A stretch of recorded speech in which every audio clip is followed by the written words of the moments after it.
ನಮಸ್ಕಾರ. ನಾನು ನಿಮ್ಮ ಭಾಗ್ಯನಾರಾಯಣ ಬೊಗ್ಗವರಪು. ನೀವು ನೋಡ್ತಾ ಇದ್ದೀರಿ ಸುದ್ದಿ circle. Devegowda, H D Devegowda, JDS ಪಕ್ಷದ ರಾಷ್ಟ್ರೀಯ ಅಧ್ಯಕ್ಷರು. ಅವರ ಮೇಲೆ ಅಸಮಾಧಾನಗೊಂಡಿರುವಂತಹ ಕೇರಳದ ಜೆಡಿಎಸ್ ಘಟಕ ಈಗ ಸಂಪೂರ್ಣವಾಗಿ ಇಡೀ ಜೆಡಿಎಸ್ ಅಲ್ಲಿ ಇನ್ನೊಂದು ಪಕ್ಷದ ಜೊತೆಯಲ್ಲಿ ವಿಲೀನ ಆಗಿ ಹೋಗಿದೆ. ಅವರು ಹೇಳ್ತಾ ಇರುವಂತಹ ಕಾರಣ, ದೇವೇಗೌಡರು ಕೋಮುವಾದಿ ಬಿಜೆಪಿ ಜೊತೆಯಲ್ಲಿ ಕೈ ಜೋಡಿಸಿದ್ದಾರೆ ಅಂತ. ಆ ಕಾರಣಕ್ಕೆ ನಾವು ಈ ಕಡೆ ಬರ್ತಿದೀವಿ ಅಂತ. ಸೊ ಏನಾಯ್ತು, ಯಾವ ಪಕ್ಷದ ಜೊತೆ ಅವರು ವಿಲೀನ ಆಗಿದ್ದು ಮತ್ತು ದೇವೇಗೌಡರ ಡಬಲ್ ಗೇಮ್ ಇದೆಯಲ್ಲ, ಅದನ್ನು ಸಹ ತಿಳಿಸುವಂತ ಪ್ರಯತ್ನ ಮಾಡ್ತೀನಿ. ಯಾಕೆ ಅಂದ್ರೆ, ದೇವೇಗೌಡರ ಜೆಡಿಎಸ್ ಕರ್ನಾಟಕದಲ್ಲಿ ಬಿಜೆಪಿಯೊಂದಿಗೆ ಮೈತ್ರಿ, ಕೇರಳದಲ್ಲಿ ಕಮ್ಯುನಿಸ್ಟ್ ಸರ್ಕಾರದಲ್ಲಿ ಜೆಡಿಎಸ್ MLA ಮಿನಿಸ್ಟರ್, ಅಂದ್ರೆ ಕಮ್ಯುನಿಸ್ಟರ ಜೊತೆಯಲ್ಲಿ ಅಲ್ಲಿ ಮೈತ್ರಿ. ಬಾ ಬಾ ಬಾ ಬಾ, ಸೂಪರ್. ಸೊ ವಿವರಿಸುವಂತಹ ಪ್ರಯತ್ನವನ್ನು ಮಾಡ್ತೀನಿ. ಸೊ ನಿಮ್ಗೆಲ್ರಿಗೂ ಗೊತ್ತೇ ಇದೆ, 2024ರ ಲೋಕಸಭಾ ಚುನಾವಣೆಗಳಿಗೂ ಮೊದಲು ಇಡೀ ಜೆಡಿಎಸ್, ಅದರಲ್ಲಿ ಅಂದ್ರೆ ಜೆಡಿಎಸ್ ಅಂದ್ರೆ ದೇವೇಗೌಡರ ಕುಟುಂಬನೇ, ಬೇರೆ ಏನು ಹೆಚ್ಚಿಗೆ ಹೇಳಬೇಕಾಗಿಲ್ಲ.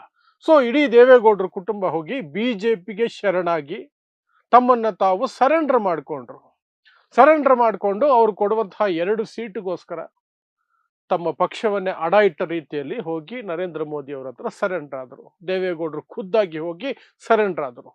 ಕಾಂಗ್ರೆಸ್ ಬೆಂಬಲದೊಂದಿಗೆ ರಾಜ್ಯಸಭಾ ಮೆಂಬರ್ ಆಗಿರುವಂತಹ ದೇವೇಗೌಡರು ಅದಕ್ಕೆ ರಾಜೀನಾಮೆ ಕೊಡದೆ ಇವತ್ತಿಗೂ ರಾಜ್ಯಸಭಾ ಮೆಂಬರ್ ಆಗಿದ್ದಾರೆ. ಕಾಂಗ್ರೆಸ್ ಬೆಂಬಲದಲ್ಲಿ ಅವರು ಅಲ್ಲಿಗೆ ಹೋಗಿದ್ದು, ಅದನ್ನೂ ಸಹ ಮಾಡದೆ, ರಾಜೀನಾಮೆ ಕೊಡದೆ, ಎಲ್ಲವೂ ಬೇಕು. ಮುಖ್ಯಮಂತ್ರಿ ಬೇಕು, ಪ್ರಧಾನಿ ಬೇಕು, ರಾಜ್ಯಸಭಾ ಬೇಕು, MP ಬೇಕು, MLA ಬೇಕು, ಮಗ ಮೊಮ್ಮಗ ಎಲ್ರು ಸೊಸೆ ಎಲ್ರಿಗೂ ಎಲ್ಲ ಬೇಕು.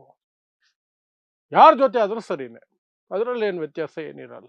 ಸೊ ಹಾಗೆ ಶರಣಾಗಿ ಅಲ್ಲಿ ಹೋಗಿ ಸರೆಂಡರ್ ಆಗಿ ಮಾಡ್ಕೊಂಡಿದ್ದು ಅವ್ರದ್ದು ಕಥೆ ನಿಮಗೆ ಗೊತ್ತೇ ಇದೆ.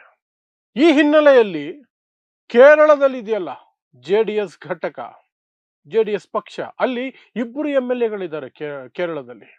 ಆ 2 MLAಗಳು ಹೆಸರುಗಳೇನು ಅಂದ್ರೆ ಮ್ಯಾಥ್ಯೂ ಟಿ ಥಾಮಸ್ ಮತ್ತೆ ಕೃಷ್ಣನ್ ಕುಟ್ಟಿ ಅಂತ. ಇದರಲ್ಲಿ ಕೃಷ್ಣನ್ ಕುಟ್ಟಿ ಇದಾರಲ್ಲ, ಅವರು ಅಲ್ಲಿರುವಂತಹ LDF ಸರ್ಕಾರದಲ್ಲಿ ಮಂತ್ರಿ LDF ಸರ್ಕಾರದಲ್ಲಿ ಮಂತ್ರಿ. ಅಂದ್ರೆ ಕೇರಳದಲ್ಲಿ ಕಮ್ಯುನಿಸ್ಟರೊಂದಿಗೆ ಮೈತ್ರಿ, ದೇವೇಗೌಡರ ರಾಷ್ಟ್ರೀಯ ಅಧ್ಯಕ್ಷರ ನಿರ್ಧಾರಗಳಿವು. ಕೇರಳದಲ್ಲಿ ಕಮ್ಯುನಿಸ್ಟರೊಂದಿಗೆ ಮೈತ್ರಿ, ಅಲ್ಲಿ ತಮ್ಮ ಪಕ್ಷದ MLAಗೆ ಮಂತ್ರಿಗಿರಿ. ಇಲ್ಲಿ ಕೇಂದ್ರದಲ್ಲಿ ಬಿಜೆಪಿಯೊಂದಿಗೆ ಮೈತ್ರಿ, ಅಲ್ಲಿ ತನ್ನ ಮಗನಿಗೆ ಮಂತ್ರಿಗಿರಿ, ಕುಮಾರಸ್ವಾಮಿ ಅವರಿಗೆ ಅಲ್ಲಿ ಮಂತ್ರಿ. ಸೊ ಅಲ್ಲೂ ಲಾಭ ಇಲ್ಲೂ ಲಾಭ, ಎಲ್ಲೆಲ್ಲಿ ಸಿಗುತ್ತೋ ತಗೊಳ್ಳೋಣ ಅಂತ ತಗೊಂಡಿದ್ದಾರೆ. ಆದರೆ ಅಲ್ಲಿನ JDS ಇದೆಯಲ್ಲ, ಕೇರಳದಲ್ಲಿರುವ JDS, ಅದಕ್ಕೆ ದೊಡ್ಡ ಆರೋಪಗಳು ಕೇಳಿಬರೋದಕ್ಕೆ ಶುರುವಾಯಿತು. ಇದೇನಿದು ಡಬಲ್ ಗೇಮ್. ಕರ್ನಾಟಕದಲ್ಲಿ ನೀವು ಬಿಜೆಪಿ ಜೊತೆಲಿ ಇರ್ತೀರಿ, ಇಲ್ಲಿ ಬಂದು ಕಮ್ಯುನಿಸ್ಟ್ ಜೊತೆಲಿ ಇದ್ದೀರಿ, ನೀವು ನಾಟಕ ಆಡ್ತಿದ್ದೀರಿ ಅಂತ. ಹಾಗಾಗಿ ಅದರಿಂದ ಬೇಸತ್ತಿರುವಂತಹ ಕೇರಳದ JDS ಘಟಕ ತನ್ನನ್ನು ಸಂಪೂರ್ಣವಾಗಿ ಇನ್ನೊಂದು ಪಕ್ಷದ ಜೊತೆ ವಿಲೀನ ಮಾಡ್ಕೊಂಡಿದೆ. ಇರುವ 2 MLAಗಳು ಸಹ ಆ ಪಕ್ಷದೊಂದಿಗೆ ವಿಲೀನ ಆಗಿದ್ದಾರೆ. ವಿಲೀನ ಆಗಿರುವ ಪಕ್ಷ ಯಾವುದು ಅಂದ್ರೆ ಇಂಡಿಯನ್ ಸೋಷಿಯಲಿಸ್ಟ್ ಜನತಾ ದಳ್ ಅನ್ನುವಂತಹ ಇನ್ನೊಂದು ಪಕ್ಷದಲ್ಲಿ ಅವರು ವಿಲೀನ ಆಗುವ ಮೂಲಕ ಈಗ ಕೇರಳದಲ್ಲಿ JDS ನಲ್ಲಿ ಒಬ್ಬ MLAನೂ ಇಲ್ಲ, ಎಂತಹದ್ದು ಇಲ್ಲ, ದೊಡ್ಡ ಲೀಡರ್ಸ್ ಯಾರು ಇಲ್ಲ. ಯಾಕಂದ್ರೆ ಸಂಪೂರ್ಣವಾಗಿ ಅವರು ಹೋಗಿ ಅಲ್ಲಿ ವಿಲೀನ ಆಗಿದ್ದಾರೆ. ಇಲ್ಲದೆ ಹೋದ್ರೆ ಕೇರಳದಲ್ಲಿ ಚುನಾವಣೆಗಳು ಬರ್ತಿದಾವಲ್ಲ, ಆ ಸಂದರ್ಭದಲ್ಲಿ JDSಗೆ ಮುಖ ಇರ್ತಿರ್ಲಿಲ್ಲ. JDS ಯಾವ ಮುಖ ಇಟ್ಕೊಂಡು ಹೋಗಿ ಓಟ್ ಕೇಳಕ್ ಸಾಧ್ಯ ಇದೆ? ಕೇರಳದಲ್ಲಿ ಹೋಗಿ ಓಟ್ ಕೇಳಿದ್ರೆ ಜನ ಕೇಳಲ್ವಾ? ನೀವು ಕರ್ನಾಟಕದಲ್ಲಿ ಮತ್ತು ಕೇಂದ್ರದಲ್ಲಿ ಬಿಜೆಪಿ ಜೊತೆ ಮೈತ್ರಿಯಲ್ಲಿ ಇರ್ತೀರಿ, ಇಲ್ಲಿ ಕಮ್ಯುನಿಸ್ಟ್ ಜೊತೆ ಮೈತ್ರಿಯಲ್ಲಿದ್ದು ಓಟ್ ಕೇಳಕ್ ಬರ್ತೀರಲ್ಲ, ನಾಚಿಕೆ ಆಗಲ್ವಾ ನಿಮಗೆ ಅಂತ ಕೇಳ್ತಾರೆ. ಖಂಡಿತ ಕೇಳ್ತಾರೆ. ಇಲ್ಲಿ ಇವರು ಮಾಡುವಂತಹ ಡ್ರಾಮಾಗಳಿಗೆ, ಇವರ ಸ್ವಾರ್ಥಕ್ಕೆ, ಕರ್ನಾಟಕಕ್ಕೆ ಬೇಕಾಗಿದ್ದಂತಹ ಒಂದು ಬಲಿಷ್ಠ ಪ್ರಾದೇಶಿಕ ಪಕ್ಷವನ್ನ ತಮ್ಮ ಕುಟುಂಬದ ಸ್ವಾರ್ಥಕ್ಕಾಗಿ, ಜಸ್ಟ್ ಕುಟುಂಬದ ಸ್ವಾರ್ಥಕ್ಕೆ, ಬೇರೆ ಯಾವುದಕ್ಕೂ ಅಲ್ಲ, ತಗೊಂಡೋಗಿ ಬಿಜೆಪಿ ಅಂತಹ ಕೋಮುವಾದಿ ಪಕ್ಷ, ನರೇಂದ್ರ ಮೋದಿ ಅಂತಹ ಸರ್ವಾಧಿಕಾರಿ ಮನಸ್ಥಿತಿಯ ವ್ಯಕ್ತಿಯ ಮುಂದೆ ಹಾಗೆ ಮಕಡೆ ಮಲಗಿಸ್ಬಿಟ್ರು.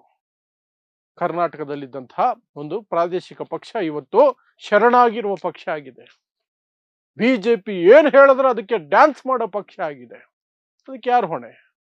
ದೇವೇಗೌಡ್ರೆ ಹೊಣೆ.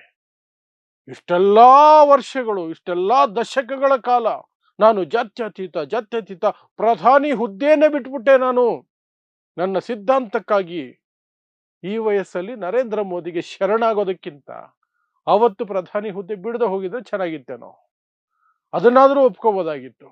ಬಟ್ ಈಗ ಕೇವಲ ಮಗನನ್ನ ಮಂತ್ರಿ ಮಾಡೋದಕ್ಕೆ, ಮೊಮ್ಮಗನಿಗೆ ಒಂದು MP ಟಿಕೆಟ್ ಕೊಡಿಸೋದಕ್ಕೆ ಅಥವಾ MLA ಟಿಕೆಟ್ ಕೊಡಿಸೋದಕ್ಕೆ ಶರಣು, ಸರೆಂಡರ್.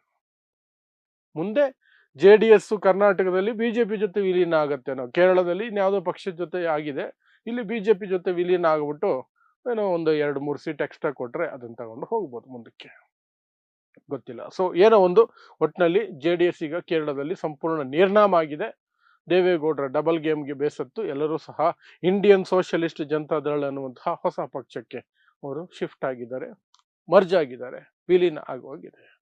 ಸೊ ಇದಿಷ್ಟು ಕೇರಳದಿಂದ ಬರ್ತಿರುವಂತಹ JDS ಕುರಿತಾದಂತಹ ಸುದ್ದಿ. ಇಂತಹದೇ ವಿಶೇಷ ಸುದ್ದಿಗಳಿಗಾಗಿ ನೋಡ್ತಾ ಇರಿ ಸುದ್ದಿ ಸರ್ಕಲ್. ನಾನು ನಿಮ್ಮ ಭಾಗ್ಯನಾರಾಯಣ ಬೊಗವರಪೋ.